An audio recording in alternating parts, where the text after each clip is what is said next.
الله وبركاته. أعوذ بالله من الشيطان الرجيم. بسم الله الرحمن الرحيم. الحمد لله رب العالمين، والصلاة والسلام على سيدنا محمد وعلى آله وصحبه أجمعين، أما بعد. اللهم اغفر لنا وارحمنا ولوالدينا ولمشايخنا ولأساتذتنا ولتلامذتنا ولشركائنا ولمصنف هذا الكتاب ولشوارحه ولحواشيه ولجميع علماء الدين. اللهم انفعنا بهم وبعلومهم وأسرارهم وبركاتهم في الدارين. اللهم اغفر للمؤمنين والمؤمنات والمسلمين والمسلمات الأحياء منهم والأموات. പ്രിയ സഹോദരങ്ങളെ, ഇന്ന് ദീർഘനേരം കാസറ്റ് റെക്കോർഡ് ഇട്ടുകാണ്ട് ഇങ്ങനെ സമയം ഉപയോഗപ്പെടുത്തിക്കുക. നല്ല നല്ല കാസറ്റുകൾ തന്നെയാണ്. സാധാരണ എന്നും ഉണ്ടാവില്ലെങ്കിലും ഇന്നലെ ക്ലാസ് കഴിഞ്ഞപ്പം കഴക്കൂട്ട ഉസ്താദ് ഇന്ന് ഉണ്ടാവും എന്ന് പറഞ്ഞിനി, പക്ഷെ എന്തോ അസൗകര്യം കൊണ്ട് എത്തിക്കണ്ടില്ല. ഇന്ന് ക്ലാസ് ഉണ്ടാകുമെന്നും ബഹുമാനപ്പെട്ട ഷെയ്ഖ് അഹ്മദുൽ കബീർ റിഫായി റളിയല്ലാഹു തആല അൻഹു തങ്ങളുടെ മേലിൽ ഫാത്തിഹ ഓതി ദ്വാരക്കണം എന്നൊക്കെ പറഞ്ഞ ദിവസമായിരുന്നു. പക്ഷേ അസൗകര്യങ്ങൾ നാട്ടിലാവുമ്പോ അങ്ങനെയാണല്ലോ, പ്രധാനപ്പെട്ട എന്തെങ്കിലും അസൗകര്യങ്ങൾ ഉണ്ടായിരിക്കാം. പിന്നെ അഡ്മിന്മാര് ശ്രദ്ധിക്കാത്തത് കൊണ്ടോ എന്തോ നമ്മളെ ടി സി ഉസ്താദ് സിനാൻ എന്ന പേരിൽ ക്ലാസ്സിൽ വരുന്ന ഉസ്താദ് കുറെ സമയം കൈപ്പൊക്കി നിന്നിരുന്നു. പക്ഷേ റെക്കോർഡ് വെച്ച കാസറ്റ് വർക്ക് ചെയ്തതല്ലാതെ അദ്ദേഹത്തിന് മൈക്കെടുക്കാൻ സാധിച്ചില്ല. കുറെ അധികം സമയം അദ്ദേഹം കൈപ്പൊക്കി നിന്നിരുന്നു. അത് അശ്രദ്ധ കൊണ്ട് വന്നതാവാനാണ് സാധ്യത എന്ന് ഞാൻ പിന്നെ ലാസ്റ്റ് അത് അപ്പോക്ക് മറ്റേ സൈനി അവറുകളും വന്നിരുന്നു.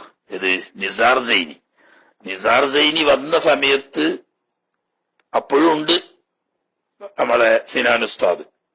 അപ്പോ മൈക്കൊന്ന് ഒഴിവാക്കി കൊടുത്തു. അദ്ദേഹം ഒരിക്കൽ മൈക്ക് എടുത്തപ്പോ ശബ്ദം കണ്ടില്ല. അപ്പൊ പിന്നെ സൈനി ഉസ്താദ് എടുത്തു. അൽഹംദുലില്ലാഹ് ഖൈർ തന്നെ. അപ്പൊ അത് ശ്രദ്ധക്കുറവ് കൊണ്ടാവാനാണ് സാധ്യത. മനഃപൂർവ്വം ഏതായാലും അങ്ങനെ വരൂല എന്ന് ഉറപ്പല്ലേ. കാരണം ലൈവായിട്ട് സംസാരിക്കാൻ പറ്റുന്ന ടി സി ഉസ്താദിനെ പോലത്തെ വലിയ വലിയ ഉസ്താദന്മാരൊക്കെ കൈപൊക്കി നിൽക്കുമ്പം റെക്കോർഡ് പ്ലേ ചെയ്യിക്കുക എന്ന് പറയുന്നത് മനഃപൂർവ്വം ഒരിക്കലും വരൂല. അത് ശ്രദ്ധിച്ചിട്ടുണ്ടാവില്ല എന്ന് മനസ്സിലാക്കാം. ഏതായാലും ആട്ടെ, കുറച്ചു സമയം നമുക്ക് ഫത്ഹുൽ മുഈൻ ഓതാ. അല്ലാഹു സുബ്ഹാനഹു വ തആല തൗഫീഖ് ചെയ്ത് അനുഗ്രഹിക്കുമാറാകട്ടെ. നജസിന്റെ ബാബാണല്ലോ നമ്മൾ ഓതിക്കൊണ്ടിരിക്കുന്നത്. ഇന്നലെ ഒരു നീണ്ട ശർഹായത് കൊണ്ട് ഒരു മത്തിനിന്റെ അടുത്ത് എത്തിച്ച് നിർത്താൻ കഴിഞ്ഞില്ല. ഇടക്ക് വെച്ച് നിർത്തിയേക്കാണ്. അതിന്റെ ബാക്കി ഭാഗം കുറച്ചു സമയം ഇൻഷാ അല്ലാഹ് റബ്ബ് തൗഫീഖ് ചെയ്തെങ്കിൽ നമുക്ക് ഓതാം എന്നാണ് ആഗ്രഹിക്കുന്നത്. ഈ ആഴ്ച ഇപ്പൊ ശനി ഞായർ ഇന്ന് തിങ്കളാ. ഈ ആഴ്ച ആയതിനു ശേഷം നമ്മളെ പ്രിയപ്പെട്ട ആലൂരാജി അവർകളെ കണ്ടിട്ടില്ല. ജോലി സംബന്ധമായോ മറ്റോ അസൗകര്യങ്ങള് വല്ലതും വന്നിട്ടായിരിക്കാം എന്ന് വിചാരിക്കുന്നു. എന്നാലും നമുക്ക് ബുദ്ധിമുട്ടൊന്നും ആയിട്ടില്ല. നമ്മളെ പ്രിയപ്പെട്ട കീശേരി സാധാരണ അത് പബ്ലിക്കില് ഫത്ഹുൽ മുഈന്റെ ഇബാറത്ത് അടിക്കുന്നുണ്ട്. ആരും മതി. അല്ലാഹു സുബ്ഹാനഹു വ തആല നമ്മുടെ ഈ പ്രവർത്തനങ്ങള് എല്ലാം അല്ലാഹു തമ്പുരാന്റെ പൊരുത്തത്തിന്, അതുപോലെ തന്നെ ആഖിറത്തിൽ പ്രതിഫലം കിട്ടാനും കാരണമാക്കി തരുമാറാകട്ടെ. വീഴ്ചകളോ പോരായ്മകളോ ഒക്കെ വന്നു പോകുന്നുണ്ടെങ്കിൽ റബ്ബ് സുബ്ഹാനഹു വ തആല പുറത്ത് മാപ്പാക്കി തരുമാറാകട്ടെ. ആലൂരാജി സാഹിബിന് അവിടെ നെറ്റ് പ്രോബ്ലം ആണ് എന്നാ പറഞ്ഞ്. ആട്ടെ, അള്ളാഹുത്തെ എല്ലാ തടസ്സങ്ങളും നീക്കി കൊടുക്കുമാറാകട്ടെ. കാരണം മസാല പറയുമ്പോ എല്ലാവർക്കും കേൾക്കാം, അത് കുഴപ്പമൊന്നുമില്ല. പക്ഷെ കിതാബ് ഓതുമ്പോഴേ ഇൽമുമായിട്ട് കുറച്ച് ബന്ധമുള്ള ആളുകൾ മുന്നിൽ ഒന്ന് രണ്ടെണ്ണം ഉണ്ടായാലൊരു സുഖ. സാധാരണക്കാർക്ക് മനസ്സിലാകാൻ പരമാവധി ഞാൻ കീപ്പിട്ടിറങ്ങാറുണ്ട്. എന്നാലും ഒരു കിതാബ് തീരെ ഓതി ബന്ധമില്ലാത്ത ആളുകൾക്ക് ആ ചോദ്യോത്തരത്തിന്റെ സമയത്തുള്ളതുപോലെ ഒരു സന്തോഷം കിതാബ് ഇബാറത്ത് വായിച്ച അർത്ഥം വെക്കുമ്പോണ്ടാവില്ല. കാരണം അത് പരിചയം ഇല്ലാത്തതുകൊണ്ട്. അപ്പൊ അതേ സമയത്ത് ആലൂരാജിനെ പോലെ വലിയ വലിയ ഉസ്താദന്മാര് അടുത്തുനിന്നൊക്കെ ഓതിയ ആളുകള്, അതുപോലെ നമ്മളെ കീശേരി, അങ്ങനത്തെ കുറച്ച് മുതഅല്ലിമീങ്ങളായിട്ട് പരിചയമുള്ള ആളുകൾ ഉണ്ടായാൽ കുറച്ചുകൂടി എന്താവും, സാധാരണ നമുക്ക് ഫത്ഹുൽ മുഈൻ കുറച്ചു സമയം ഓതുമ്പം അത് കിതാബ് ഓതി പരിചയമില്ലാത്തവർക്കും കൂടി മനസ്സിലായിക്കോട്ടെ എന്നുള്ള ആൾക്കായി വെറും നാടൻ വിശദീകരണത്തിലേക്ക് വരികയും ആവർത്തിച്ച് പറയുകയൊക്കെ ചെയ്യുന്നത് എല്ലാവർക്കും ഫലപ്പെട്ടോട്ടെ എന്നുള്ള നിലക്ക് അല്ലാഹു തആല കബൂലാക്കട്ടെ. പോരായ്മകളൊക്കെ ഉണ്ടെങ്കിൽ അല്ലാഹു തആല മാപ്പാക്കട്ടെ എന്ന് ദുആ ചെയ്ത് വിഷയത്തിലേക്ക് വരാം. ഫത്ഹുൽ മുഈൻ ഓതുക. ബിസ്മില്ലാഹിർ റഹ്മാനിർ റഹീം വബിഹി നസ്തഈൻ. വഅഫ്താ ശൈഖുന, മഹാനായ ഷെയ്ഖ് ഇബ്നു ഹജറുൽ ഹൈതമി റളിയല്ലാഹു തആല അൻഹു, അഫ്തൽ ഹാഫിദ് അല്ലല്ലോ, അഫ്താ ശൈഖുന അവിടെ അല്ലല്ലോ വെച്ച്,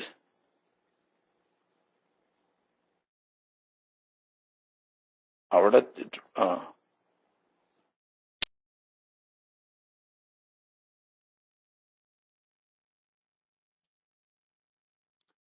അഫ്തൽ ഹാഫിദ് ഇബ്നു ഹജറുൽ അസ്ഖലാനി അവിടെയാണോ കിശിരിയെ? അവിടെ എത്തിയണോ? എവിടെയാണ്? അഫ്താ ശൈഖുന എന്ന് പറഞ്ഞോടത്താണ് വെച്ചത്.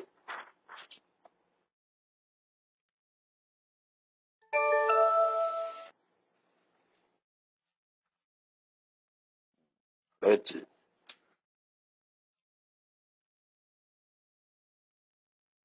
കിശിരിയെ അടിച്ചു കൊടുത്തല്ലല്ലോ കാണുന്നത്.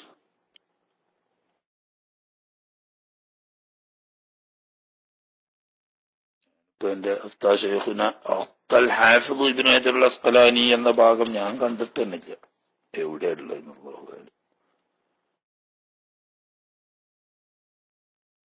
അതെ, ഇന്നലെ വെച്ച സ്ഥലം ഞാൻ ഇമാമുൽ ഹറമൈനിയെ തൊട്ടിട്ട് ഫഫിൽ കിഫായത്തി അനിൽ ഇമാമി അന്നഹാ നജസത്തുൻ വലാ യജിബു വസ്ലു ദക്കരിൽ മുജാമി വൽ ബൈറി വൽ വലദി അവിടെ വെച്ച് ഉണ്ടോ ഇപ്പൊ അടിച്ചതായി ശരി. അഫ്താ ശൈഖുന, മഹാനായ ഇബ്നു ഹജറുൽ ഹൈതമി റഹ്മത്തുള്ളാഹി അലൈഹി തങ്ങൾ ഫത്വ ചെയ്തിരിക്കുന്നു ബിൽ അഫ്വി, വിടുതിയുണ്ട് എന്ന്. എന്തിനെ തൊട്ട്? അൻ റുതൂബത്തിൽ ബാസൂർ, മൂലക്കുരുവിൽ നിന്നും പുറപ്പെടുന്ന പസർമ, നനവ്, അതിനെ തൊട്ട്. അത് രക്തോ പഴുപ്പോ ഒക്കെ ആവാം. എങ്ങനെയുള്ള ബാസൂറിന്റെ റുതൂബത്താണ്? അൽ മുബ്തല ലി മുബ്തല ബിഹ, അതിങ്ങനെ എപ്പോഴും നിരന്തരം അല്പാൽപമായി ഇങ്ങനെ ഒരു വിയർപ്പ് പോലെ പഴുപ്പോ രക്തമോ ഇങ്ങനെ പുറപ്പെട്ടുകൊണ്ടിരിക്കുന്ന ഒരു മൂലക്കുരുവിന്റെ രോഗി. അങ്ങനെയുള്ള രോഗിയെ സംബന്ധിച്ച് സംഗതി ഈ പുറപ്പെടുന്നത് രക്തമാണെങ്കിലും പഴുപ്പാണെങ്കിലും അത് നജസാണെന്നുള്ള ഉറപ്പാണ്. പക്ഷേ അവനെ സംബന്ധിച്ച് മറ്റൊരു നിവൃത്തിയില്ലാത്തത് കൊണ്ട് അത് അഫു ചെയ്യപ്പെടും. അതോടുകൂടി അവന് നിസ്കരിക്കൽ പറ്റും എന്നർത്ഥം. അതാ അഫു ചെയ്യപ്പെടുക എന്ന സാധന നജസ് തന്നെയാണ്. പക്ഷേ നിസ്കാരാദി കാര്യ അമലുകൾ ചെയ്യുന്നതിന് തടസ്സമില്ല, അത് വിടുതിയാണ് എന്ന്.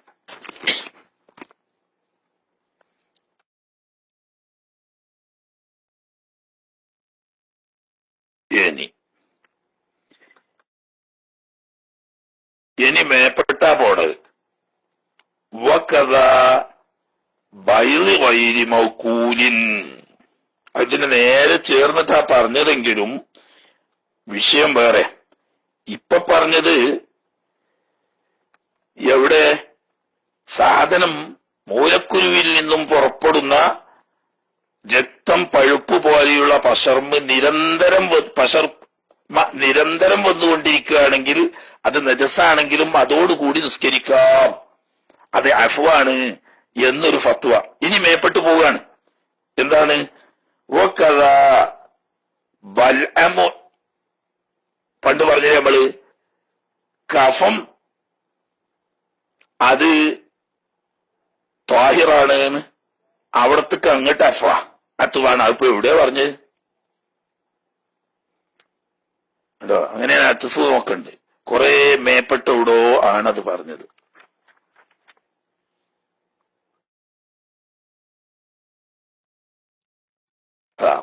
ബൽഅമു വൈരി മാദത്തിൻ മിൻ റഅസിൻ ഔ സദ്രിൻ, നെഞ്ഞിൽ നിന്നോ തലയിൽ നിന്നോ ഒക്കെ പുറപ്പെടുന്ന ആമാശയത്തിൽ നിന്നല്ലാതെ വരുന്ന കഫം ത്വാഹിറാണ് എന്ന് പറഞ്ഞു. എന്നതുപോലെ ഭക്ഷിക്കാൻ, മാംസം ഭക്ഷിക്കാൻ പറ്റാത്ത ജീവികളുടെ മുട്ട അത് ത്വാഹിറാണ്. കഥാനര അഫുണ്ട് എന്നല്ല പറഞ്ഞോടത്തേക്കല്ല, മേലോടത്തേക്കാണ് അത്തുഫ് എന്നർത്ഥം. അപ്പൊ ഭക്ഷ്യയോഗ്യമായ ജീവികളുടെ മുട്ട ത്വാഹിറാണ്. എന്നാൽ ഭക്ഷ്യയോഗ്യമല്ലാത്ത ജീവികളുടെ മുട്ടയോ അതും ത്വാഹിർ തന്നെയെന്ന്. ഇപ്പൊ ഉദാഹരണം, കീശിരി നമ്മളൊക്കെ മൂച്ചിക്കൊമ്പത്ത് കാക്ക കൂടുകൂട്ടും.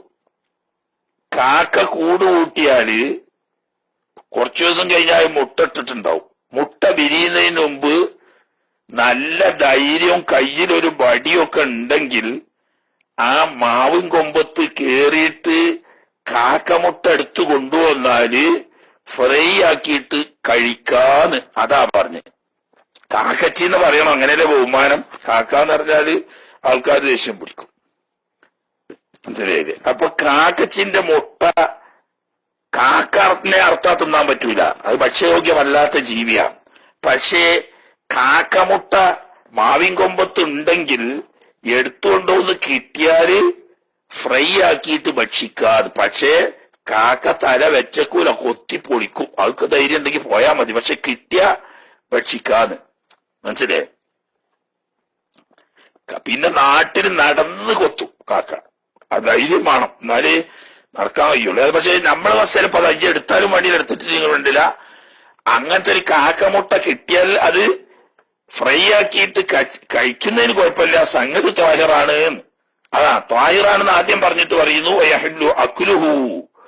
ത്വാഹിറാണെന്ന് മാത്രമല്ല, മാംസം ഭക്ഷിക്കാത്ത ജീവിയുടെ മുട്ടയാണെങ്കിൽ പോലും ഭക്ഷിക്കൽ ജായിസാവും, ഹലാലാവും, മനസ്സിലായില്ലേ? അപ്പൊ അത് ത്വാഹിറുമാണ്. കൂട്ടത്തിൽ പറഞ്ഞൊരു മസാലയാണ് ഭക്ഷിക്കൽ ഹലാല. ഇപ്പൊ ഇവിടുത്തെ വിഷയം നജസാണോ ത്വാഹിറാണോ എന്നുള്ളതാ. സാധനം ത്വാഹിറാണ്, അത് വേണമെങ്കിൽ ഭക്ഷിക്കുകയും ചെയ്യാം, അലല സ്വഹി. ഭക്ഷ്യയോഗ്യമായ കോഴി പോലത്തെ, താറാവ്, പ്രാവ് പോലത്തെ മുട്ട പറ്റുമെന്ന് പറയേണ്ട ആവശ്യമില്ല. എന്നാൽ കാക്ക പോലെ മാംസം ഭക്ഷിക്കാൻ പറ്റാത്ത ജീവികളുടെ മുട്ടയും ത്വാഹിറായതിന്റെ പുറമെ ഭക്ഷിക്കലും ഹലാലാവും. അതുപോലെ തന്നെ ഷഹർ മൗകൂലിൻ, ഭക്ഷിക്കപ്പെടുന്ന ജീവികളുടെ രോമം അത് ത്വാഹിറാണ്. വരീശുഹു, ഭക്ഷിക്കാൻ പറ്റുന്ന പക്ഷികളുടെ ചിറക് അതും ത്വാഹിറാണ്. എപ്പ ത്വാഹിറാണ്? ഇതാ ഉബീന, ഈ മൃഗങ്ങളിൽ നിന്നുള്ള രോമം, പക്ഷികളുടെ തൂവൽ എന്നിവ വേർപ്പെടുത്തപ്പെട്ടാൽ ഫീ ഹയാത്തിഹി, ആ ജീവിയുടെ ജീവിത സമയത്ത്, ഞാൻ അർത്ഥത്തായാലും ഓക്കെ എന്ന് പറഞ്ഞാൽ ഭക്ഷിക്കാൻ പറ്റുന്ന ജീവികളാണല്ലോ ഒട്ടകം, ആട്, മാട്, മുയല് തുടങ്ങിയ ജീവികൾ. അവയുടെ ശരീരത്തിൽ നിന്നും ജീവനുള്ള സമയത്ത് മുറിച്ചെടുക്കുന്ന രോമം ത്വാഹിറാണ്. ചത്താലോ? ചത്താ ചവന്ന നജസായി, അപ്പൊ അതിന്റെ രോമം നജസായി. എന്നാൽ അർത്താലോ? അർത്ഥ സാധനം നജസല്ലല്ലോ, എന്നാൽ രോമം നജസല്ല. ഇവിടെ ഇപ്പൊ പറയുന്ന ജീവനുള്ള സമയത്ത് തന്നെ മുറിച്ചെടുത്താൽ ത്വാഹിറാണ് എന്നാ. അതേ സമയത്ത് ഒരു കാളുണ്ട്, ആ കാളന്റെ ഉയർന്നു നിൽക്കുന്ന പൂഞ്ഞന്റെ ഒരു കഷ്ണോ അല്ലെങ്കിൽ തൊടയുടെ ഒരു കഷ്ണോ മുറിച്ചെടുത്തു, എന്നാൽ നജസ. അർത്താൽ ഭക്ഷിക്കാൻ പറ്റുന്ന മൃഗത്തിനെ തന്നെ ജീവനുള്ള സമയത്ത് ഒരു കഷ്ണം മുറിച്ചെടുത്താൽ നജസാ ശവത്തിന്റെ വിദ്യ. എന്നാൽ രോമം അങ്ങനെയല്ല.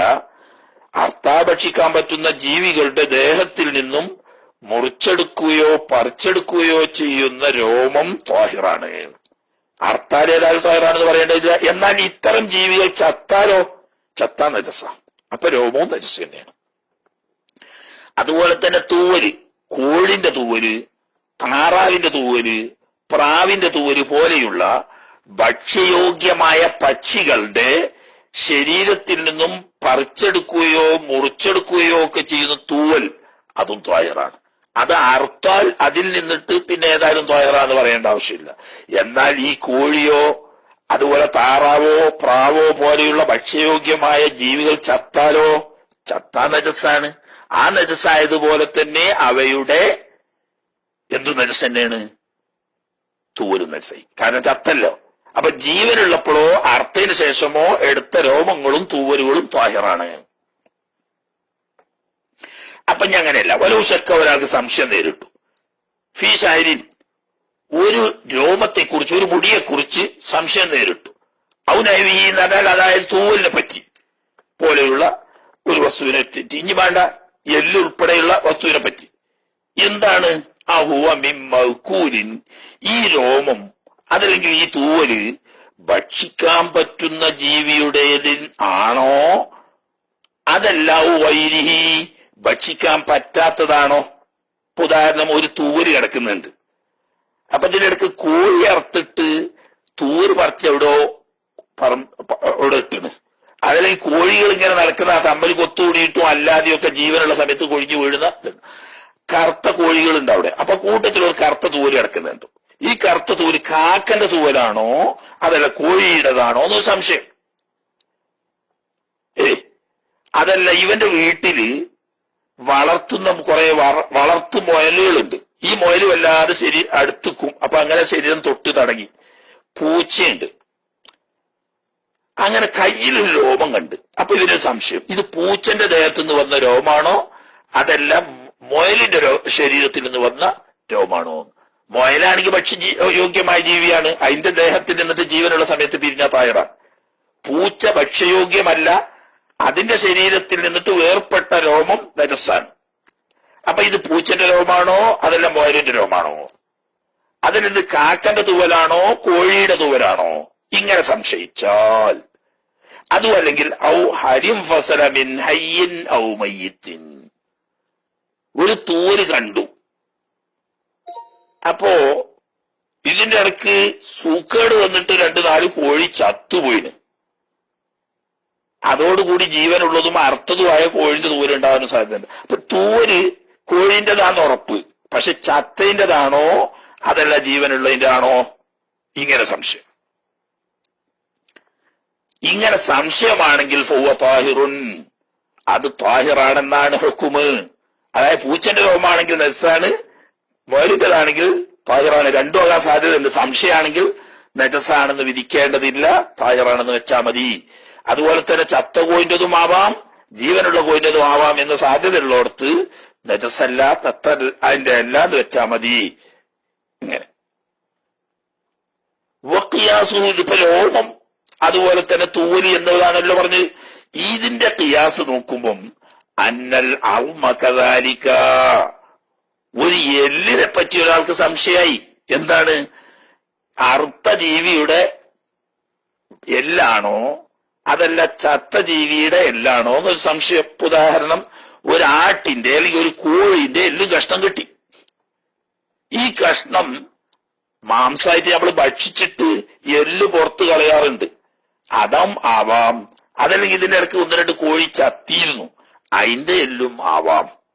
അതല്ലെങ്കിൽ ഇതിന്റെ ഇടയ്ക്ക് ഒരു ആട് ചത്തുപോയിരുന്നു, അതിന്റെ എല്ലും ആകാം. ഇതിന്റെ ഇടയ്ക്ക് നമ്മൾ ഇറച്ചി കൊണ്ടുവന്നിട്ട് മാംസം ഭക്ഷിച്ചിട്ട് പുറത്ത് കടിക്കാൻ പറ്റാത്ത എല്ല് പുറത്ത് ഒഴിവാക്കിയുണ്ട്, അതും ആവാം. ഇങ്ങനെ ഒരു എല്ലിനെ കുറിച്ച് സംശയിച്ചാലും അത് ത്വാഹിറാണ് എന്ന്. പിന്നെ അതിപ്പോ നമ്മൾ ഖിയാസായിട്ട് പറഞ്ഞതാ. എന്നാൽ വബിഹി, ഇങ്ങനെ ത്വാഹിറാണ് എന്ന് സ്വറഹ ഫിൽ ജവാഹിരി, ജവാഹിർ എന്ന കിതാബിൽ വ്യക്തമായി തന്നെ പറഞ്ഞിട്ടുമുണ്ട്. അപ്പം ഇങ്ങനെ ഒരു എല്ലിനെ പറ്റി അത് അർത്ഥതിൻ്റെതാണോ ചത്തതിൻ്റെതാണോ എന്നോ, ഒരു രോമത്തെ പറ്റിയോ തൂവലിനെ പറ്റിയോ അത് നജസാണോ ത്വാഹിറാണോ എന്നോ സംശയം വന്നാൽ അവിടെയൊക്കെ ത്വാഹിറാണെന്ന് വെച്ചാൽ മതി എന്ന്. ഇനി വേറൊരു മസാല, ബൈദുൽ മൈത്തത്തി, ഒരു ചത്ത കോഴി അല്ലെങ്കിൽ താറാവ് അല്ലെങ്കിൽ പ്രാവ് പോലെയുള്ള ഒരു ജീവിയുടെ അത് ജീവൻ പോയി ചത്തപ്പോൾ അതിന്റെ ഉള്ളിൽ ഉണ്ടായിരുന്ന ഒരു മുട്ട, ഇന്തസല്ലബ, അത് ഉറച്ചിട്ടുണ്ടെങ്കിൽ, മുട്ടയായി ശരിക്കും ഉറപ്പ് വെച്ചതാണെങ്കിൽ ത്വാഹിറുൻ. സാധനം ചത്തപ്പോ ആ ജീവി ചവായി നജസായി. കോഴിയാണെങ്കിലും ചത്താ നജസാവും, താറാവാണെങ്കിലും ചത്താ നജസാവും, അതിന് പ്രാവാണെങ്കിലും അങ്ങനെ തന്നെ ചത്താ നജസാവും. പക്ഷേ സാധാരണ മുട്ടയിടുന്ന കോഴിയാ, ആ കോഴിയാ ചത്ത്. ഇപ്പൊ ഉദാഹരണം തെങ്ങും തോട്ടത്തിലൊക്കെ ഇങ്ങനെ അടക്കുമ്പോ ചിലപ്പം തേങ്ങ വീണിട്ടോ ഓല വീണിട്ടോ കോഴിന്റെ ശരീരത്ത് പറ്റിപ്പോയി, അങ്ങനെ കോഴി അവിടുന്ന് പടഞ്ഞ് ചത്തു. അപ്പൊ എന്ന് മുട്ടയിടുന്ന കോഴിയാ, ഇന്ന് മുട്ട ഇട്ടിട്ടില്ല, അതിന്റെ ഇടയ്ക്ക് ഇത് പെട്ടിപ്പടഞ്ഞ് ചത്ത്. എടുത്തു നോക്കുമ്പോ മുട്ട പകുതി ഇങ്ങനെ പുറത്തു വന്നിട്ടുണ്ട്. ആ മുട്ട ഇങ്ങനെ ഞെക്കിയപ്പോ മുട്ട പുറത്തു വന്നു. അപ്പൊ ശരിക്കും മൂപ്പെത്തി ഉറപ്പ് വന്ന മുട്ടയാണെങ്കിൽ മുട്ടയ്ക്ക് കുഴപ്പമില്ല, ത്വാഹിറാണ്. വെയില്ല അങ്ങനെ ഉറച്ചിട്ടില്ല, അതായത് തോലുറക്കാത്ത ഞെക്കിയാൽ ഇങ്ങനെ ഞെങ്ങുന്ന സൈസ് ആണെങ്കിലോ ഫനജുസാൻ, കാരണം അത് വളർച്ച പൂർത്തിയായിട്ടില്ല. അപ്പൊ ഈ ചവത്തിന്റെ ഹുക്കുമാണ്, അത് ത്വാഹിറല്ല, നജസാണ്. ഓക്കെ. ഇനി വേറൊരു മസല, വസുഉറു കുല്ലി ഹയവാനിൻ ത്വാഹിരിൻ, ത്വാഹിറായ ജീവികൾ കുടിച്ച ബാക്കി വെള്ളം ത്വാഹിറുൻ, അത് ത്വാഹിറാണ് എന്നാണ് വിധി. അപ്പൊ ത്വാഹിറായ ഹയവാൻ എന്ന് പറഞ്ഞാൽ ഏതൊക്കെയാണ്? നായയും പന്നിയും അവയുടെ സങ്കര ഇനവും ഒഴിച്ച് ബാക്കി അള്ളാന്റെ ഭൂമിയിലുള്ള എല്ലാ ജീവികളും ത്വാഹിറായ ജീവികളാ.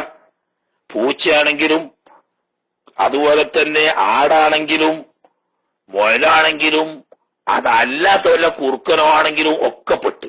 നായം പന്നിയല്ലാത്ത ഏത് ജീവിയും ത്വാഹിറ. അത് കാട്ടുജീവികളാവട്ടെ നാട്ടുജീവിയാവട്ടെ പോറ്റുന്നതാവട്ടെ അല്ലാത്തതാവട്ടെ.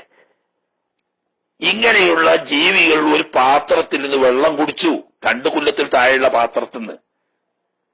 എന്നാൽ ആ വെള്ളം ത്വാഹിറ ബാക്കിയുള്ളത് കുടിച്ചതിന്റെ ബാക്കിയുള്ളത്. ഇപ്പൊ ഉദാഹരണം പറഞ്ഞാല് നമ്മള് ഒരു ബക്കറ്റില് അതല്ലെങ്കിൽ ഒരു കിണ്ടിയില് കുറച്ച് വെള്ളം എടുത്ത് വെച്ചു ഉദു കൊടുക്കാൻ വേണ്ടി. അതിന്റെ ഇടക്ക് കാണാം പൂച്ച വന്നിട്ട് അതിൽ തലയിട്ടു, അതല്ലെങ്കിൽ കോഴി വന്നിട്ട് അതിൽ തലയിട്ടു. എന്തിനാ തലയിട്ട്? അതിന് കുടിക്കാൻ വേണ്ടിയിരിക്കും. അപ്പൊ ഇത് തലയിട്ട് കുടിച്ചതിന് ശേഷം ഈ പൂച്ച കുടിച്ച ബാക്കി അല്ലെങ്കിൽ കോഴി കുടിച്ച ബാക്കി വെള്ളം കൊണ്ട് ഉദു കൊടുക്കാൻ പറ്റുമോന്ന്? ഓക്കെ, കുഴപ്പമില്ല. അപ്പൊ ഇനി പ്രശ്നം അതല്ല. ഫലോ തനജ്ജസ ഫമുഹു, ഈ ത്വാഹിറായ ജീവിയുടെ വായു നജസായി. ഉദാഹരണം, ഒരു പൂച്ച ഒരു എലിനെ പിടിച്ച് കടിച്ച് ചവച്ച് തിന്നുക, നമ്മൾ കണ്ടു. എന്നിട്ട് സുമ്മവല, ആ പൂച്ച അല്ലെങ്കിൽ ആ ജീവി, ആ നജസ്, ഇപ്പം അത് ഈ നമ്മളെ കോഴിയൊക്കെ ഇല്ലേ, കോഴി മരം വരെ തിന്നുവല്ലോ. കുട്ടി കാശിച്ചിരുന്നു, ഒരു കോഴിയെ കൊത്തി തിന്നു. ഇങ്ങനെ നജസ് തിന്നുന്നത് നമ്മൾ കണ്ടു. എന്നിട്ട് ഈ ജീവി വന്നിട്ട് തലയിട്ടു. എവിടെ? ഫീമാഇൻ ഖലീലിൻ, 2 കൊല്ലത്തിൽ താഴെയുള്ള വെള്ളത്തിൽ. 2 കൊല്ലത്തോ അതിന്റെ മേപ്പെട്ടോ ഉണ്ടെങ്കിൽ പിന്നെ പ്രശ്നമില്ല, പകർച്ച ഒന്നിനെങ്കിൽ രസമുള്ളൂ. 2 കൊല്ലത്തിൽ താഴെയുള്ള വെള്ളത്തിലാണ് തലയിട്ടത്. പക്ഷെ എപ്പോഴാണ് നോക്കുക? ഫൈൻകാന, ഈ ജീവി തലയിട്ടതാണെങ്കിൽ ബഅദ ഗൈബത്തിൻ, കുറെ സമയം അപ്രത്യക്ഷമായതിനു ശേഷം.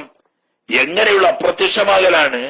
യുംകിനു ഫീഹ, ഈ അപ്രത്യക്ഷമായ സമയത്ത് സാധ്യതയുണ്ട് ത്വഹാറത്തുഹു, ഈ ജീവിയുടെ വായു ശുദ്ധിയാകാൻ സാധ്യതയുണ്ട്.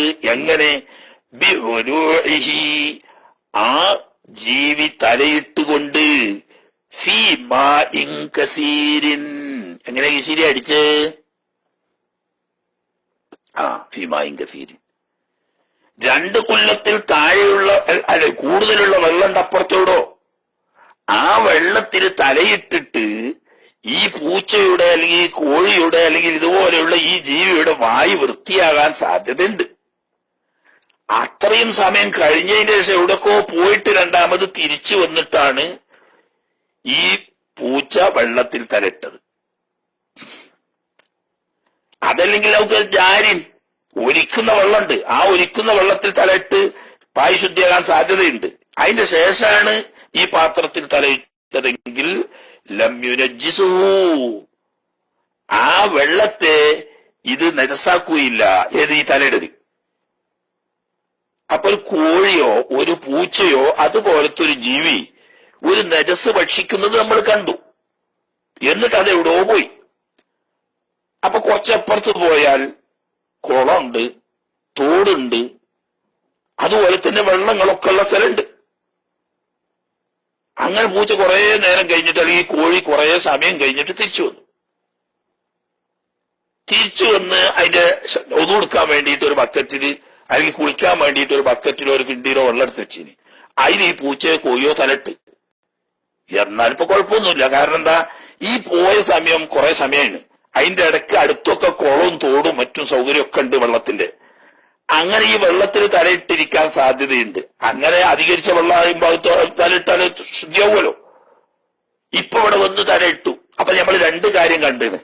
ഒന്ന്, പൂച്ച നജസ് തിന്നുന്നത് നമ്മൾ കണ്ടിന്. ഇപ്പൊ 2 കൊല്ലത്തിൽ താഴെ നമ്മൾ ഒതുകൊടുക്കാൻ വേണ്ടിയിട്ട് ബക്കറ്റിലോ കിണ്ടിയിലോ എടുത്ത് വെച്ച വെള്ളത്തിൽ തലയിട്ടതും കണ്ടിന്. പക്ഷെ അതിന്റെ ഇടയ്ക്ക് കുറെ സമയം പൂച്ച ഇടോ പോയിട് അല്ലെങ്കിൽ കോഴി ഇടോ പോയിട്. അതിന്റെ ഇടയ്ക്ക് ധാരാളം വെള്ളമുള്ള സ്ഥലങ്ങളൊക്കെ ഉണ്ട്. അവിടെയൊക്കെ പോയി കുടിച്ചിരിക്കാൻ സാധ്യതയുണ്ടെങ്കിൽ ഇപ്പോൾ ഈ ബക്കറ്റിലോ ഈ കിണ്ടിയിലോ ഉള്ള വെള്ളത്തിന് കുഴപ്പമൊന്നുമില്ല, ത്വാഹിറാണെന്ന് വിധിച്ചാൽ മതി. ഇപ്പറഞ്ഞ വിഷയത്തിൽ വലോ ഹിറൻ, പൂച്ചയാണെങ്കിലും ശരി. എന്താ അങ്ങനെ ഒരു പറച്ചില്? മനസ്സിലായോ? പൂച്ചയാണെങ്കിലും ശരി എന്ന് അറിയാൻ കാരണം പൂച്ചക്ക് ഒരു പ്രത്യേകത ഉണ്ട്. പൂച്ച വെള്ളം കുടിക്കരുത് വായി വെള്ളത്തിലിട്ട് വലിച്ചു കുടിക്കുകയല്ല ചെയ്യുക. മറിച്ച് വെള്ളത്തിന്റെ അടുത്തേക്ക് തല താഴ്ത്തി പിടിച്ചിട്ട് നാക്ക് കൊണ്ട് നക്കി കുടിക്കുക ചെയ്യുക. മനസ്സിലായില്ലേ?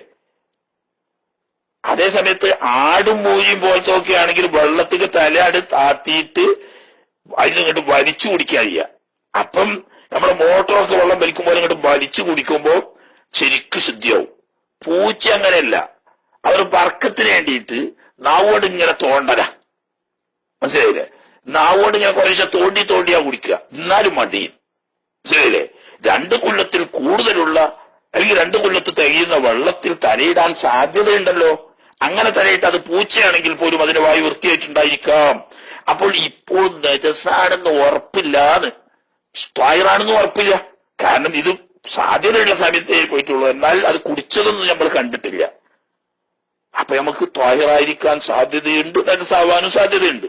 കേവലം സാധ്യത വെച്ചുകൊണ്ട് പാത്രത്തിലുള്ള വെള്ളം നജസാണെന്ന് വിധിക്കേണ്ടതില്ല.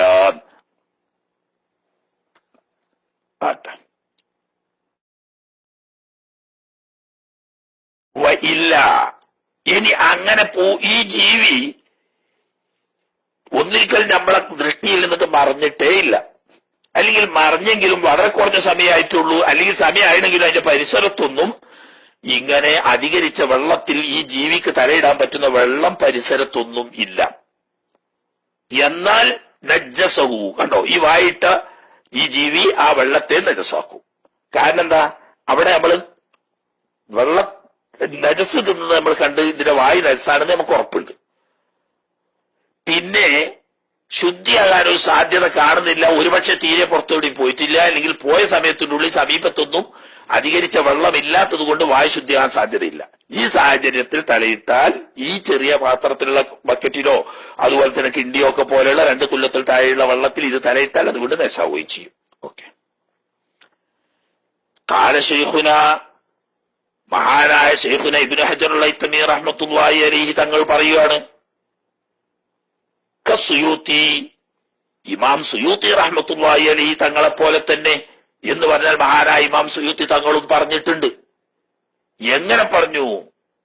തബഅൻ ലിബഅദിൽ മുതഅഖിരീൻ, അസ്ഹാബു ശാഫിയ്യത്തിൽപ്പെട്ട പിൻഗാമികളായ ചില മഹാന്മാരായ അസ്ഹാബിനെ തുടർന്നുകൊണ്ട് പറയുന്നു. എന്ത് പറയുന്നു? ഇന്നഹു യുഫാ, തീർച്ചയായും മാഫൂ ചെയ്യപ്പെടും, അൻ യസീരിൻ, കുറഞ്ഞ നജസിനെ തൊട്ട്. ഈ കുറഞ്ഞെന്ന് പറഞ്ഞാൽ എത്ര കണക്ക്? അത് ഉറുഫൻ, അത് ഉറുഫ് കണക്കാക്കേണ്ടതാണ്. അതായത് ആ നാട്ടു നടപ്പ് ആദത്തനുസരിച്ച് അവിടുത്തെ ആലിമീങ്ങളും അതുപോലുള്ള സൂക്ഷ്മത പാലിക്കുന്ന ആളുകളും ഒക്കെ കുറഞ്ഞത് എന്ന് പരിഗണിക്കാൻ പറ്റുന്ന തരത്തിലുള്ള, അല്ലാതെ ഇത്ര എണ്ണ ആയാൽ കുറഞ്ഞതാണ്, ഇത്ര എണ്ണ ഉണ്ടെങ്കിൽ അധികരിച്ചതാണ് എണ്ണിക്കാണ്ടല്ല കണക്കാക്കുക, ഉറുഫ് കൊണ്ട് കണക്കാക്കണം. അങ്ങനെ ഉറുഫിൽ കുറഞ്ഞതിനെ തൊട്ട് അഫ്വ് ചെയ്യപ്പെടും. എന്തിൽ നിന്നിട്ട്? മിൻ ശൈരിൻ നജസിൻ, നജസായ രോമത്തിൽ നിന്നും. നേരത്തെ നമ്മൾ പറഞ്ഞു നജസായ രോമമൊക്കെ നജസ് തന്നെ. ഉദാഹരണം, ഒരാട് ചത്തു, അതല്ലെങ്കിൽ ഒരു മുയല് ചത്തു, മുയല് നജസായി, മുയലിന്റെ രോമം നജസ് തന്നെയാണല്ലോ ചത്താല്. ആട് ചത്താൽ ആട് നജസായതുപോലെ ആടിന്റെ രോമം നജസാണ്. ഇങ്ങനെ. അതല്ലെങ്കിൽ ഇനി ചത്തിട്ടില്ല പൂച്ച, പൂച്ചന്റെ ദേഹത്തിൽ നിൽക്കുമ്പോൾ പൂച്ച തായറായതുപോലെ പൂച്ചയുടെ രോമം തായറ. പൂച്ചന്റെ ദേഹത്തിൽ നിന്ന് വന്ന രോമാണ്, അത് ജീവനുള്ളപ്പോ പോന്നാലും ചത്തിട്ട് പോന്നാലും. ഇങ്ങനെയുള്ള നജസായ രോമം. അപ്പൊ പൂച്ചന്റെ രോമം, അല്ലെങ്കിൽ ചത്ത മൊയലിന്റെയോ ആടിന്റെയോ പോലത്തെ രോമം, ഇങ്ങനെയുള്ള നജസായ രോമത്തിൽ നിന്നും കുറഞ്ഞതിനെ അഫു ചെയ്യപ്പെടൂന്ന്. സാധനം നജസ് തന്നെയാണ്, പക്ഷേ അഫു ഉണ്ട്.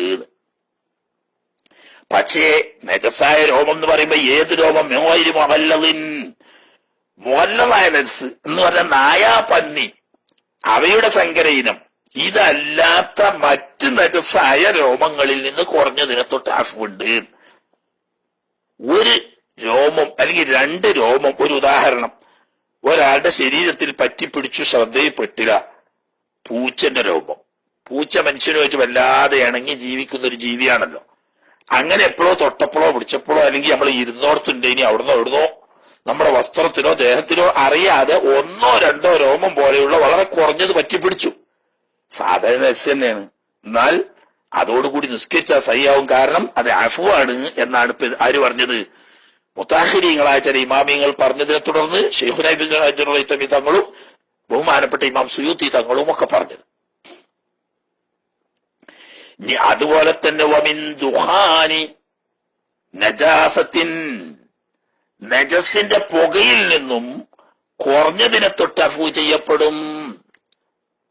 ഒരു നജസ് കത്തിക്കാം എന്ന് പറഞ്ഞാൽ, ഉദാഹരണം പറഞ്ഞാല്, നല്ല ഉണങ്ങിയ ചാണകം ഉണ്ട് കുട്ടിക്കോളിങ്ങള്, ആ ചാണകത്തിന് തീയിട്ട്, ആ തീയിട്ടത് അതിന്ന് പുക പൊന്തി, ആ പുക നജസാണ്, നേരെ അതിന് നജസാണല്ലോ കത്തുന്നത്.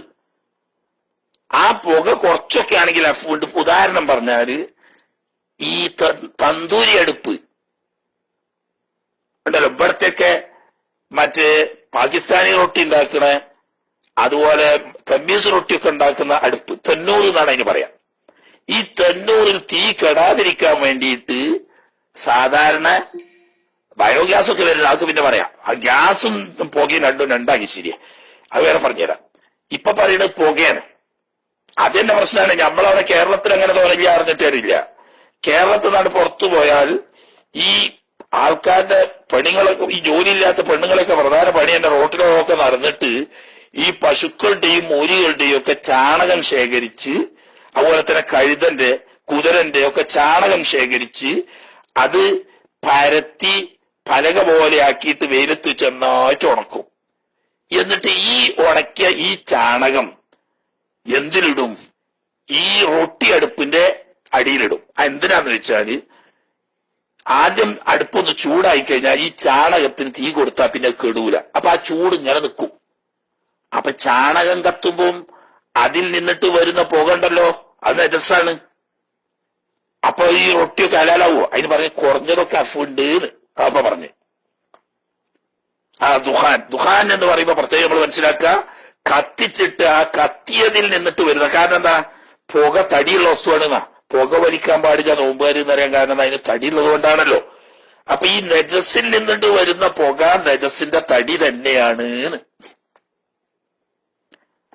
എന്നാൽ നീരാവി അതിൽപ്പെട്ടതല്ല. ഇനി പറയും തോന്നുന്നു, ഇനി പറഞ്ഞിട്ടില്ലെങ്കിൽ കീശീരിക്ക് വേണ്ടി ഞാൻ അപ്പൊ പറഞ്ഞുതരാ. നീരാവി ത്വാഹിറാണ്.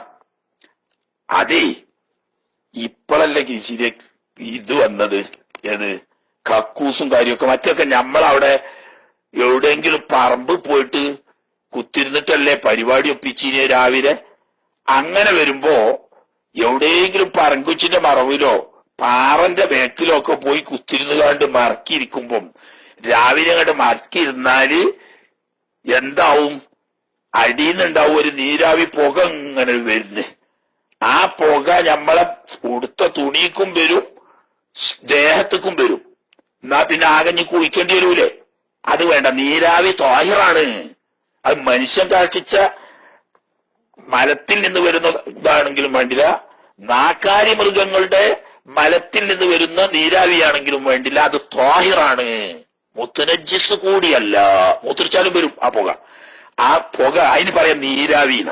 അതിന് എന്തു പറയില്ല? പുക എന്ന് പറയില്ല. കണ്ടാ രണ്ടും ഒരുപോലെ തോന്നും. അതിന്റെ വ്യത്യാസം നല്ല മനസ്സിലാക്കുക. ഈ പുകയും നീരാവിയും തമ്മിലുള്ള വ്യത്യാസം, പുക എന്ന് പറയുന്ന ഈ സാധനം കത്തിയിട്ട് വരികയാണ്. അപ്പൊ കത്തുന്ന സാധനത്തിന്റെ അയിന് ഏതിലേക്ക് പിരിയുന്നുണ്ട്? ഈ പുകയിൽ കൂടുന്നുണ്ട്. അതുകൊണ്ട് നജസ് കത്തിച്ചാൽ നജസിന്റെ പുക നജസ് തന്നെയാണ്. എന്നാൽ നജസിൽ നിന്ന് വരുന്ന നീരാവി, അത് മലത്തിൽ നിന്നായാലും മൂത്രത്തിൽ നിന്നായാലും ഏതായാലും നീരാവി താഹിറാണ്. എത്ര വരെ പറഞ്ഞതിന് കിശിരിയെ, എത്ര വരെ പറഞ്ഞതെന്ന് പറഞ്ഞാൽ, ഈ ഗ്യാസ് ഒരു കൂട്ടിയിട്ട് ഒരു പാത്രത്തിൽ നിറച്ചു, ഒരു ഗ്യാസും കുറ്റി ഫുള്ളാക്കി, എന്നിട്ട് ആ ഗ്യാസും കുറ്റി ഇവൻ തലയിലും വെച്ച് നിക്കരിച്ചാൽ നിക്കാരം സഹിയാണ് എന്ന് വരെ ഇമാമിങ്ങൾ പറഞ്ഞിട്ടുണ്ട്. ശരിയല്ലേ? കക്കൂസില് ആളുകൾ ഇങ്ങനെ അടിച്ചു വീശി കക്കൂസ് പോവുക. അപ്പൊ ഈ കക്കൂസ് ഏത് കക്കൂസാണ്? നമ്മളെ ഇപ്പത്തെ കുയ്യിലേക്കുള്ളതല്ല. പണ്ടത്തെ പാലിട്ടിട്ട് കുജ്ജുത്തിയിട്ട് അതിന് കക്കൂസ് പരിപാടി ഒപ്പിച്ചിട കാലുണ്ടായിരുന്നല്ലോ. അതിൽ ആളുകൾ ഇങ്ങനെ ഉപയോഗിക്കുമ്പം ഒരു കുഴൽ വെച്ചു കൊടുത്ത് ഒരു സ്ഥലത്തും കൂടെ, അയിക്കൂടെ ഇങ്ങനെ ഈ ആവി ഇങ്ങനെ പോരുക. ആളുകൾ വന്ന് കാഷ്ടിക്കുന്നതിനൊക്കെ ആവി ഇങ്ങനെ പോരുക. ഇതിങ്ങനെ വന്നിട്ട് ഒരു കുഴൽ വെച്ച് കൊടുത്തിട്ട് അതിന്റെ അപ്പുറത്ത് എന്താക്കി ഒരു ഗ്യാസും കുറ്റിയോ അല്ലെങ്കിൽ ഒരു തോൽപാത്രമോ ഒക്കെ വെച്ച് കുറെ ആളുകൾ കാഷ്ടിച്ചു കഴിഞ്ഞപ്പോ ഇതിലിങ്ങനെ വന്ന് ഗ്യാസ് കണ്ട് നിറഞ്ഞു, അടച്ചു. അത് കത്തിക്കാന്ന് മാത്രല്ല, അത് തോളിലും വെച്ചുകൊണ്ട് നിസ്കരിച്ചാൽ നിസ്കാരം സഹിയാണ്. ഇപ്പൊ പിന്നെ ബയോഗ്യാസിന്റെ പ്രശ്നം തന്നെ നിസ്കാരം തീർന്നില്ലേ? വരട്ടും തന്നെ. മനസ്സിലായില്ലേ? ബയോഗ്യാസ് എന്ന് പറയുന്നത് ഈ മൃഗങ്ങളുടെ എരുമ, പശു, കാള പോലെയുള്ള ചാണകം ഒരു വലിയ കുഴിയിൽ ശേഖരിച്ച് അത് കരക്കുകയാണ്. അതിൽ നിന്നിട്ടുണ്ടാവുന്ന ആ നീരാവി ശേഖരിച്ചിട്ടാണ് ബയോഗ്യാസ്. അത് അടുപ്പ് കത്തിക്കുകയാണെങ്കിലും ലൈറ്റ് കത്തിക്കുകയാണെങ്കിലും ഏതായാലും കുഴപ്പമില്ല, സാധനം ശുദ്ധ ത്വാഹിറാണ്. മനസ്സിലായോ? അതൊക്കെ ഇമാമിങ്ങൾ പറഞ്ഞിന്. അന്നൊന്നും ഇങ്ങനത്തെ ബയോഗ്യാസ് പ്ലാന്റോ അതുകൊണ്ട് ലൈറ്റ് കത്തിക്കലോ അല്ലെങ്കിൽ അതുകൊണ്ടിട്ട് അടുപ്പിൽ കത്തിക്കലോ ഒന്നും അന്നില്ല. പക്ഷേ ഇന്നത്തേക്ക് ദൂരെ കണ്ടുകൊണ്ട് അവർ പറയാണ്, ഒരു തോൽപാത്രത്തിൽ, അന്നതാണുള്ള സംവിധാനം, ഒരു തോൽപാത്രത്തിൽ ഇങ്ങനെയുള്ള നീരാവി നിറച്ചു.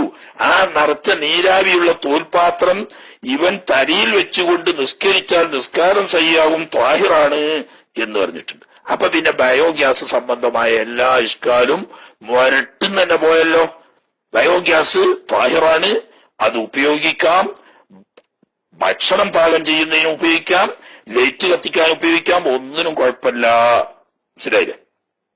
അത് വേറെ വിഷയം. അതിൽ തന്നെ പറഞ്ഞു, യാനത്തിൽ അക്കാര്യം വിശദമായി തന്നെ സംസാരിച്ചിട്ടുണ്ട്. അപ്പൊ അത് രണ്ടും വേറിച്ച് മനസ്സിലാക്കുക. പുകയും നീരാവിയും തമ്മിൽ വളരെ വ്യത്യാസമുണ്ട്. പുക എന്ന് പറയുന്ന ഒരു സാധനം കത്തിക്കരിഞ്ഞിട്ട് അത് പൊന്തുകയാണ്. അപ്പൊ അതിൽ എന്തായാലും ആ വസ്തുവിന്റെ തടി ഉൾപ്പെട്ടിരിക്കും. അതുകൊണ്ട് നജസിന്റെ തടി ഉൾപ്പെട്ട നജസ് തന്നെയാണ്. അതുകൊണ്ട് പുക നജസാണ്. എന്നാൽ നീരാവി അങ്ങനെയല്ല, അത് നജസല്ല, ത്വാഹിറാണ്. അത് ബയോഗ്യാസായി അതിന് മനുഷ്യന്റെ മലം വരെ ഉപയോഗപ്പെടുത്തിക്കൊണ്ട് ബയോഗ്യാസ് പ്ലാന്റിൽ ഉപയോഗിക്കുന്നുണ്ടെങ്കിൽ പോലും സാധാരണ ഇല്ല.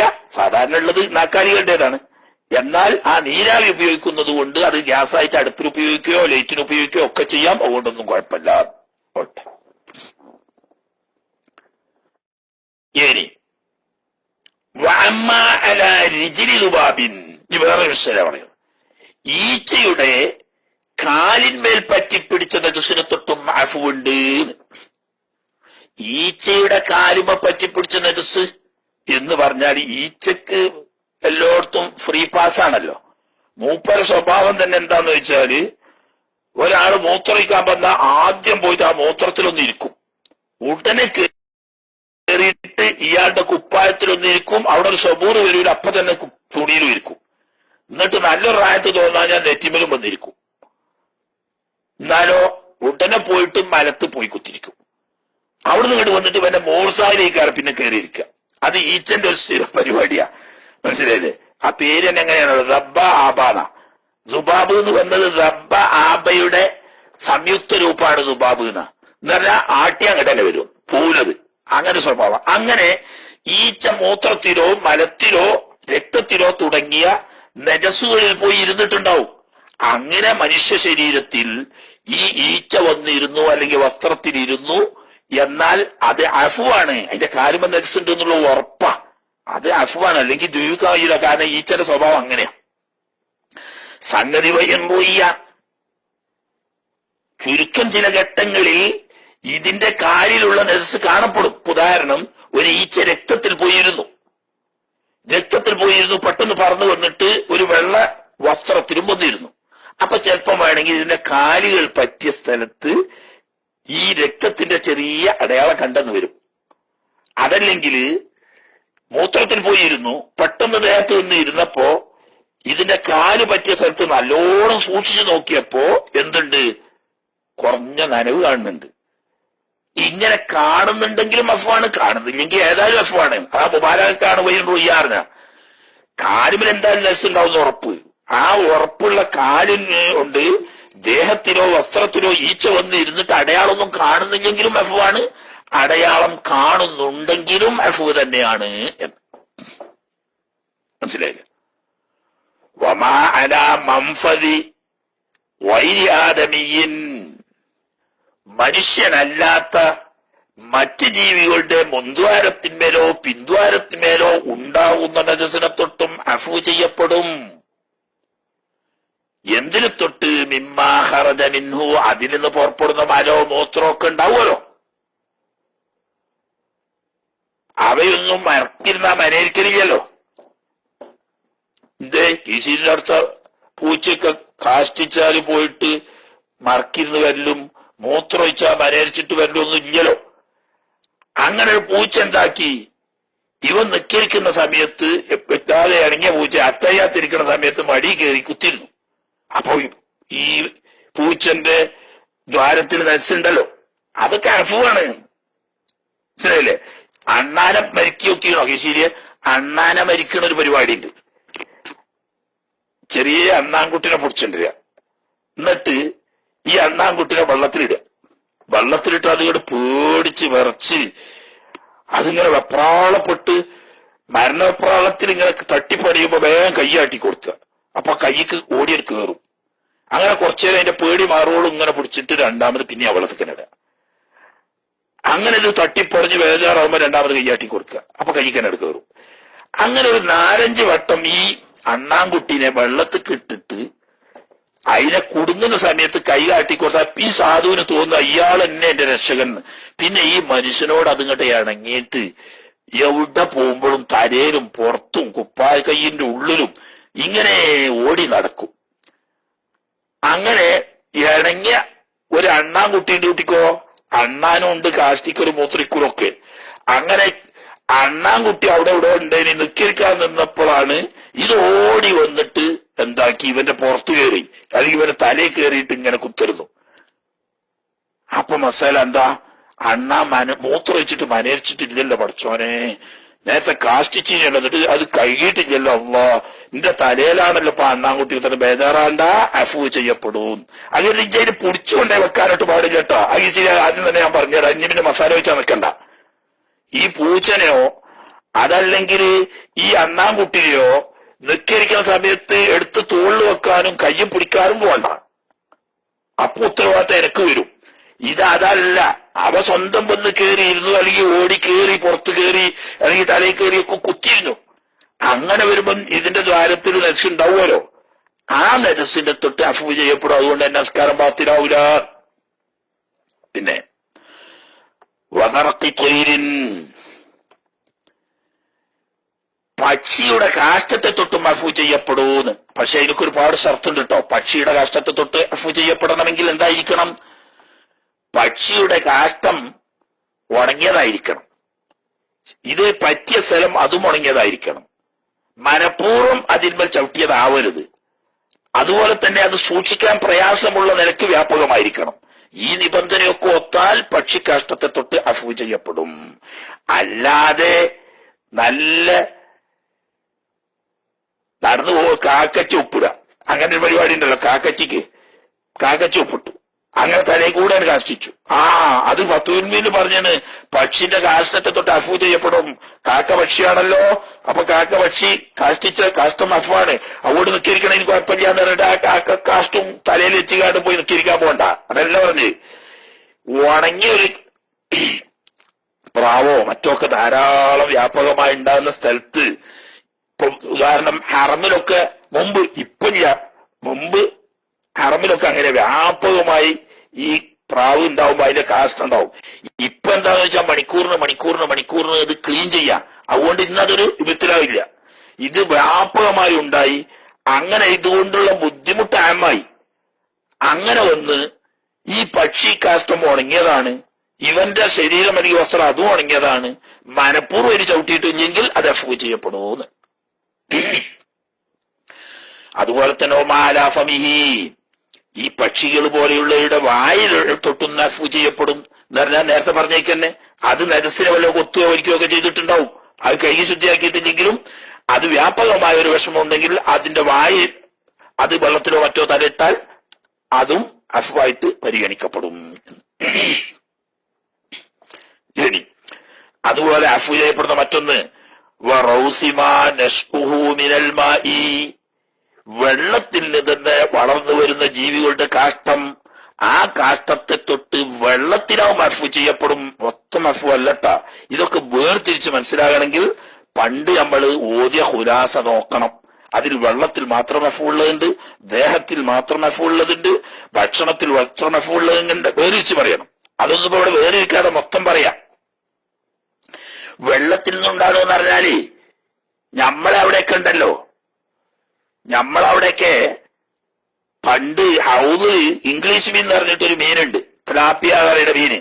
ഈ ഇംഗ്ലീഷ് മീനെ പോറ്റും. ഇംഗ്ലീഷ് മീൻ ഇങ്ങോട്ട് എപ്പോഴും തസ്ബീഹ് ചൊല്ലിക്കൊണ്ടായിരിക്കും ഉണ്ടാകുക.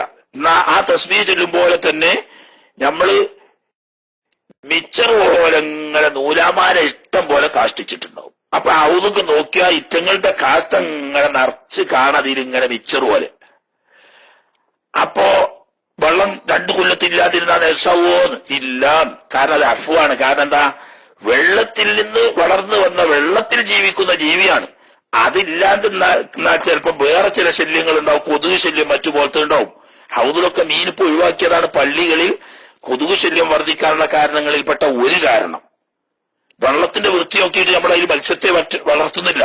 അങ്ങനെ വരുമ്പോ ഇതിൽ കൊതുക് മുട്ടയിട്ട് വളരാൻ നല്ല സുഖ.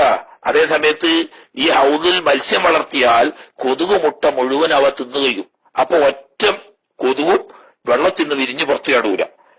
മനസ്സിലായില്ലേ? അപ്പൊ അങ്ങനെയുള്ള ഒരു ഗുണത്തിന് വേണ്ടിയിട്ട് കുറച്ച് മത്സ്യങ്ങളെ കൊണ്ടുപോയിട്ട് തിലാപ്പിയാടാഞ്ഞാൽ മതി. മറ്റേ നാട്ടിലെ ചാടാത്ത സൈസ് പരലുണ്ട്. പരല് 2 ജാതി ഉണ്ട്.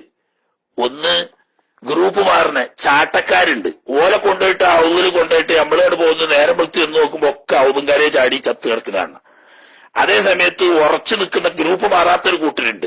ആ പരലിന്റെ കൂട്ടത്തിൽ അയച്ചാൽ കൊണ്ടുപോയിട്ടാൽ മതി. അയച്ച വല്ലാതെ തൂറുമില്ല, ചാടി പോവില്ല. എന്നാൽ ഇങ്ങനെയുള്ള ശല്യം തീരും.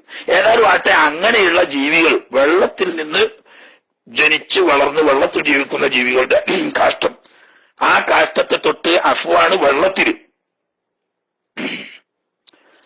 ഔബൈന ഔറാഖ് ശജറിന്നാറജീലി, അല്ലെങ്കിൽ തെങ്ങോല, തെങ്ങിന്റെ ഓല ഉണ്ടല്ലോ, ആ ഓലന്റെ ഇടയിലുണ്ടാണ് ചില ജീവികളുണ്ട്. അവയുടെ കാഷ്ടത്തെ തൊട്ടും അഫ്വ് ചെയ്യപ്പെടും. ഇനി തെങ്ങോല എന്ന് പറഞ്ഞിട്ട് എന്താണത് എന്ന് തിരിഞ്ഞിട്ടില്ല. ആ പറച്ചില് കേട്ടാൽ തന്നെ മനസ്സിലാവും. അതിനെപ്പറ്റി ഒന്നും ഉണ്ടാതെ പോയേക്കാണ് ഈ ആനത്തേറൻ.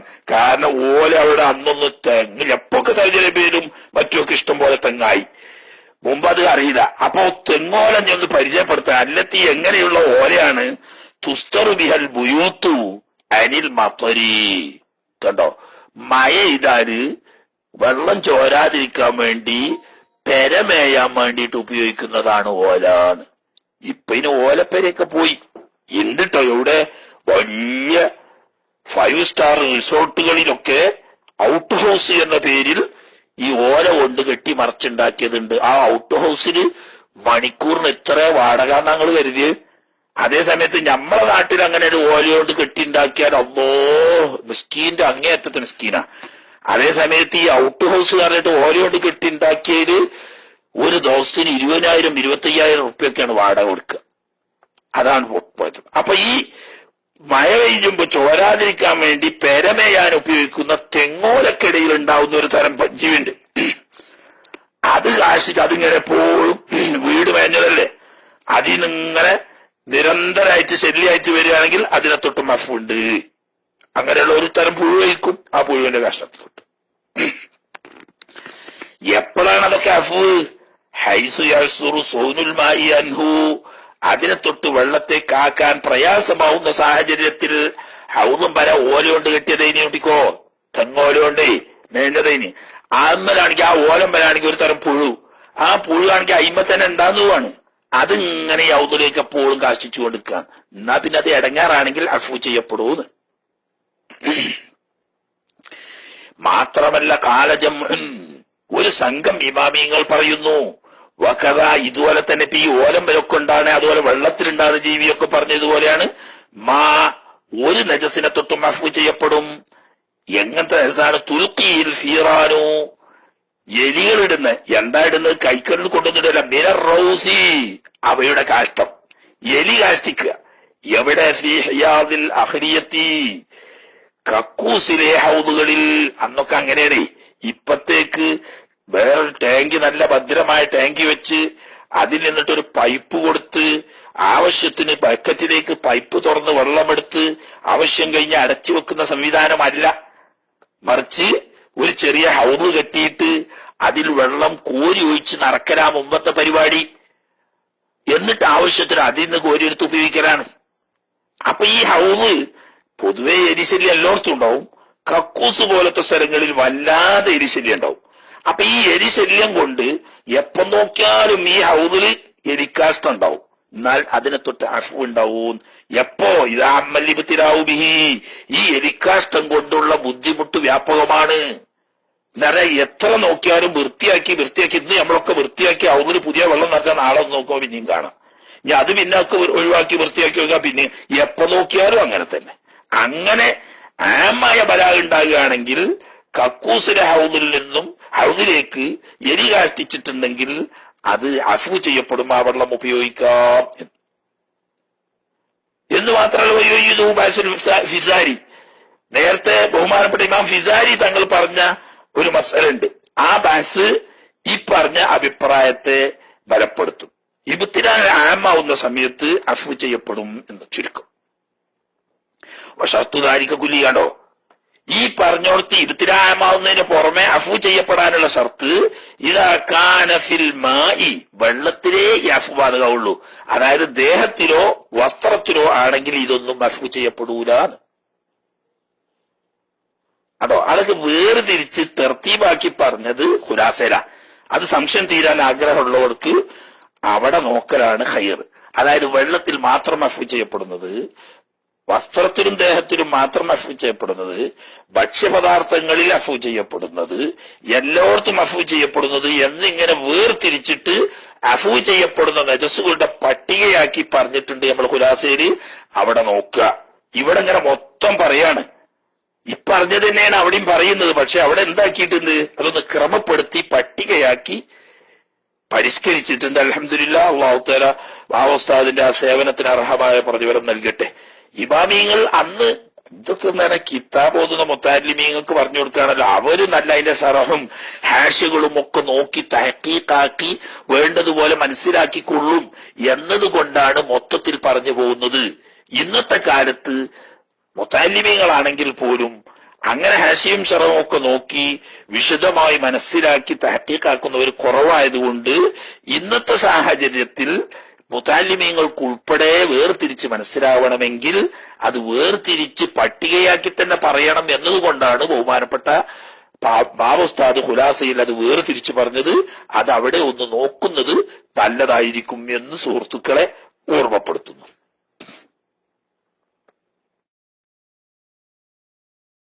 അല്ലായുകയ്യറ വെള്ളം പകർച്ച വരാതിരിക്കുമ്പോഴാണ് നർമാറി, വാസന മാറി അല്ലെങ്കിൽ രുചി മാറി വരുന്നാൽ പിന്നെ എന്തായാലും നജസ് തന്നെ. അതില്ലാതിരിക്കുകയും ആമായ ബലാഗ് വരികയും ചെയ്യുമ്പോഴേ അഫുള്ളൂ. ഇബത്തിലായ ആമാവും വേണം, അതോടുകൂടി വെള്ളത്തിന് പകർച്ച വരാതിരിക്കുകയും വേണം. 2 കൊല്ലത്ത് താഴെയുള്ള വെള്ളത്തിനെ പറ്റിയാ പറയുന്നത്. പകർച്ച വന്നാൽ 2 കൊല്ലത്ത് താഴെയുള്ളതാണെങ്കിലോ അധികരിച്ചതാണെങ്കിലോ ഒക്കെ നജസാവെന്ന് പണ്ട് പറഞ്ഞു ചെയ്തിരുന്നു. ഇന്ദഹ ആ ഫത്വ അവിടെ കഴിഞ്ഞു. പിന്നെ വസ്സബാദു അതിന് പോയാ തീരുവാക്കി ശരിയ വക്ക മൈത്തത്തിൻ എന്ന ഷർഹാണ് വരുന്നത്. അവിടത്തേക്ക് ഒരു മർഹല പോകാണ്ട് അവിടെ നോട്ടെ. ഇതിപ്പോ സിലബസ് പൂർത്തിയാക്കി പരീക്ഷ എഴുതാനൊന്നും ഇപ്പൊ ആർക്കും ഇല്ല. ഒരു കണക്കില്ലാതെ നമ്മളവിടെ പൂർത്തിയാക്കണം എന്ന് കണക്കാക്കി കാണ്ട് അവർക്ക് ഓടിയാല് ചിലപ്പോ ഇത് കേട്ടിക്കുന്ന ആളുകൾക്ക് മനസ്സിലാകാതെ കൺഫ്യൂഷൻ ആയി എന്ന് വരും. അങ്ങനെ തീർക്കേണ്ട ആവശ്യം ഇപ്പൊ നമുക്ക് ഇല്ലല്ലോ. എത്രത്തോളം എത്തിക്കോട്ടെ, എത്ര എത്തിയാലും ഹൈർ തന്നെയാണ്. അതുകൊണ്ട് ഇന്നത്തെ ഓത്ത് അവിടെ നിന്നോട്ടെ. നാളഞ്ഞ് കീശീരി വന്നുകാണ്ട് ഇന്നത്തേക്ക് പേച്ച് അടിക്കാൻ പോണ്ട. ഒന്ന് അടയാളം വെച്ചോ, വെച്ച സ്ഥലം മനസ്സിലായില്ലേ? പണ്ട് തീരെ ഓതാത്തോലോട് പറയലേ, തീരെ നല്ലോണം ഓതിനില്ലാന്ന് തോന്നുന്ന മുത്താരിമീങ്ങളോട് പറയുന്നുണ്ട്, വെച്ചോടത്ത് ഉള്ളി ഒരുതി വെച്ചാളുണ്ട്. നിർത്തിയോർത്ത് ഉള്ളി ഒരുതി വെച്ചാളുണ്ട് എന്ന് പറഞ്ഞാല് ഒരു ചെറിയ കഷ്ണം ഉള്ളി എടുത്തുകാണ്ട് അവിടെ നിന്ന് മെല്ലെ ഇങ്ങനെ അമർത്തി ഒന്ന് അരച്ചു വെച്ചാല് പിറ്റേന്നെടുത്തുമ്പോ മണത്ത് നോക്കിയാല് ഇവിടെ ഉള്ളി കണക്കുണ്ട്, അപ്പൊ ഇവിടെ വെച്ചെന്ന് മനസ്സിലാവും. എന്നേക്ക് കീശീലിനോട് ഇപ്പൊ ഉള്ളി അരുതി വെക്കാൻ പറയേണ്ടോർത്ത് എത്തില്ല. അന്ന് ഒരു ദിവസം വെച്ചതാ, അഞ്ഞ് പേക്കൂലാന്ന് തോന്നിയാൽ അവിടെ അടയാളം വെച്ച് വെച്ചോ. നാളെ ഞാൻ പബ്ലിക്കിൽ അടിക്കുമ്പോ പേക്കാൻ നിക്കണ്ടാന്ന് ചുരുക്കം. ഇനി ഇഷ്കാരി ചോദിക്കാനുള്ളവരോ മസാല ചോദിക്കാനുള്ളവരോ ഒക്കെ വരട്ടെ. അള്ളാഹു തആല എല്ലാവർക്കും ഹൈറും ബർക്കത്തും നൽകട്ടെ. നാഫിയായ ഇൽമ് തന്ന അള്ളാഹു തആല നമ്മളെ എല്ലാവരും അനുഗ്രഹിക്കുമാറാകട്ടെ. പഠിച്ച ഇൽമനുസരിച്ച് അമൽ ചെയ്യാനും അറിവില്ലാത്ത ഇൽമുകൾ പഠിക്കാനും അള്ളാഹു തആല നമുക്കൊക്കെ തൗഫീഖ് തന്ന് അനുഗ്രഹിക്കുമാറാകട്ടെ. ബിറഹ്മതിക യാ അർഹമർ റഹീമീൻ. ഇനി മൈക്ക് ചോദ്യാർത്ഥികൾക്ക് വേണ്ടി കൈമാറുന്നു.